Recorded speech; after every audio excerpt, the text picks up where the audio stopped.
After a mysterious accident that Lucy Price does not remember, she is placed in a boarding school for juvenile delinquents and psychopaths called Sword and Cross. There, she feels completely alone because she feels as if she's the odd one out. She doesn't remember much of what happened of the accident and just kind of has to go off of what people had told her, that a mysterious fire happened and she seems to be the one to blame. She doesn't feel like she fits in well with the school and everyone seems to be kind of casting her out, especially a boy named Daniel Gregory. Daniel is a really aloof character. He doesn't really seem to want anything to do with Lucy at all. He tries to avoid her as much as possible and just doesn't seem interested at all to her. But Lucy is still mysteriously drawn to him, and she doesn't know exactly why. But every time she sees him, she starts to get this very strange feeling, almost as if she's in love with him, but she's never met the boy before in her entire life. Or so she thinks. The novel Fallen by Lauren Kate is the first novel in a series called the Fallen series, all about Lucy and Daniel's relationship and the things that they have had to come across in the several lifetimes they had supposedly been together. The beginning of the novel actually shows Daniel and Lucy having at least one lifetime in the past together. So it's not really a spoiler to know that these two are somehow intertwined in some kind of reincarnation-esque story that has a lot of baggage and a lot of things that seem to be going wrong. And it seems that every time Daniel tries to get close to Lucy, something goes wrong and she is ripped away from him forever, or at least until her next reincarnation appears. Now, typically I really like these kind of stories because it's kind of like that forever love kind of story. Stories like Alison Noel's The Immortals, it's very similar to that, and I really enjoyed that aspect of it. But really, other than that, I didn't care for this book too much, and there's many reasons as to why. Like I said, I thought the overall story was really cool because I really like this whole gothic forever love kind of thing that goes on in this story. I thought, though, that the story dragged on way too much. The chapters were god-awful long, at least 20 pages a chapter, up to sometimes 40 pages a chapter, which is way, way too much in my opinion. That, I feel, draws out the story way too much and makes it less enjoyable to read because the chapters are so daunting to a reader that it makes it harder for them to be able to sit through and read those chapters because they feel like it's going to take a lot of time to get through them. I like chapters that are a little bit more snappier, somewhere between 10, 15, 20 pages at the maximum, but if it goes over that, for me personally, I can't do it because it just makes the story feel so drawn out and so bled out that it has almost no life to it. I will say, though, that despite that, some parts in the chapters that were more drawn out were actually kind of helpful because she did take the time to really establish the history between Daniel and Lucy in some parts with flashbacks or with some kind of a brief explanation of something that the reader didn't understand.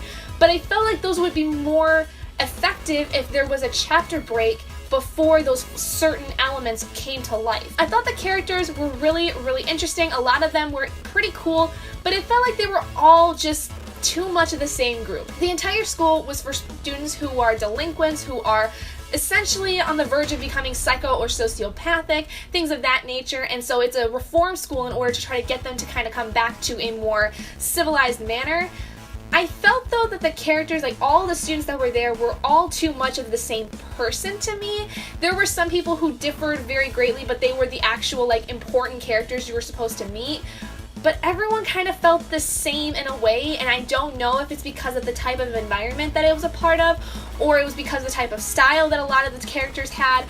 Everyone had essentially the gothic style punk kind of thing going on, which in reality is kind of what would happen, but I felt like that there should have been a little bit more diversity with the types of characters as far as style, as far as manners, things like that, because it felt too much guided towards one specific subculture, and it kind of felt a little stereotypical at times. There were some really interesting characters, though. Like, I loved Ariane. I thought she was a really interesting kind of just not a best friend character, but she was an interesting kind of counterpart with Lucy as she met her and she got to know her more. I really liked Pen. I think I really identified with Pen the most. Not so much the fact that she has her own little quirk, and you find that out in the story, but I really like the fact that she was a little bit quieter, a little bit more reserved, and was kind of like more of the introverted character as opposed to all the extroverted ones that were there. I really also like the character of Cam, who was kind of the love interest also. There was kind of a bit of a love triangle going on with Lucy, because there was Daniel, who was this weird kind of several lifetimes love that kept coming around, things like that, was constantly getting back with Lucy and things were going wrong. And then there's Cam, who's this complete other character who seems to be completely in love with Lucy, and I honestly was drawn to Cam a lot more than Daniel, but I think that was partially because of how the first impressions were given for Daniel and Cam separately, as opposed to how the story continued with both of these characters later on. I was drawn way more to Cam in the very beginning because I'm kind of more attracted to the rocker guys for some reason. I don't know why. In stories, I love them. It's weird. I'm not really drawn to them in real life, but in stories, I love the rocker guys. They're so dreamy. For whatever reason, I don't know. So overall, my thoughts on Fallen was, I thought it was an interesting concept, but the novel itself felt very flat for me. I thought it was really drawn out. It should have kind of gone a lot faster in my opinion, but I don't know. I think maybe if I was to give this novel another try in a few years, I'd find more appreciation for it. But right now, I just don't care for it. I can see how people would be really drawn to this story in a lot of ways because of the different characters and the kinds of romantic elements that are a part of it. But the structure really, really killed it for me. Just not a favorite. Don't think I'd pick it up again. Definitely not going to read the rest of the series because I'm just not interested.